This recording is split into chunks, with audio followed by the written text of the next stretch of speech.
Okay, for today's video, padayon na to tong ato ang gitrabaho nga grills no, gaya ng buntag. So karon magpintura na ta. So kita ninyo yung nila pintura, ang gamit mo Pilox lang ni siya nga puti. So yung nanaon ra pag Pilox so kaya ra kayo ni guys, pwede ra pud ka mo pintura sa inyong kuan din mag-hire og pintor.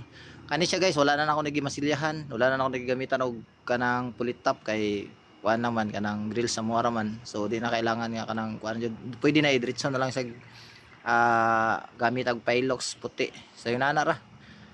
So duha man to ka bukang bitana namo. May sliding window, so duha pud ka bukang hong gibuhat nga grills no.